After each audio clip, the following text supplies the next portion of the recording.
ఏ ఇటువంటి జోకర్ గాలని మస్తు చూసినాం భయ్. ఇగో ఇదివరకు కూడా మస్తు మంది మస్తు మాట్లాడిన మకల ఒట్టింది పుబ్బల పోతుంది అన్నారు, అసలు పార్టీ తుపేలు అన్నారు, ఇదన్నారు అదన్నారు. వాళ్ళందరి పక్కలో బల్లెం బీఆర్ఎస్.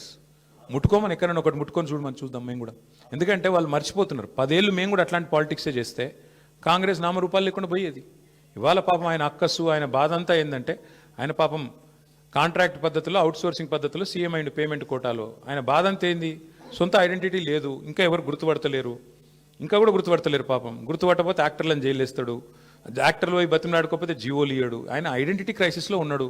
ఆఖరికి ఇది హార్వర్డ్ పోయి చదువుకుంటాడట, మరి చదువుకొని వచ్చి ఏం చెప్తాడో తెలియదు నాకు. కానీ ఇప్పుడు హార్వర్డ్ పోయి చదువుకున్నాకైనా మరి లాగుల తొండలు లేకపోతే అదేంది మెడల పేగులు ఇవన్నీ బంద్ అయితే అని ఆశిస్తున్నాం. గుడ్లు వీకుడు ఇవన్నీ బంద్ అయితే మంచిది. ఆడపోయినాక కూడా మరి ఇప్పుడు ఇంగ్లీష్ వచ్చిన వాళ్ళని తిడతాడు, నాకు ఒకటి తెలియక అడుగుతా. ఇంగ్లీష్ వస్తే ఆయనకి ఏం బాధనో నాకు తెలియదు. కానీ చిన్నపిల్లలు కూడా రేపు అందరు బళ్ళలో గవర్నమెంట్ బళ్ళలో కూడా మా అక్క నేతృత్వంలో మొత్తం ఇంగ్లీష్ పాఠశాలలు పెట్టినాం. అందరు ఇంగ్లీష్ నేర్చుకుంటాను. మరి ఈయన హార్వర్డ్ పోతాడు. ఈయన మరి అక్కడ వాళ్ళు ఏం చెప్తారు, ఈయన ఏం వింటాడు, ఈయనకి ఏం అర్థమవుతుంది, అర్థమైనాక మళ్ళీ బయటికి ఏం సర్టిఫికేట్ ఇస్తారు, ఏం మాట్లాడతాడు, మళ్ళీ వచ్చి మా భయం మాకుంది. అక్కడ మళ్ళీ ఇంగ్లీష్ అనగానే నన్ను మళ్ళీ వాళ్ళని తిడతాడేమో, అరే మీరు బాత్రూమ్ కడుక్కుంటోళ్ళని తిడతాడేమో.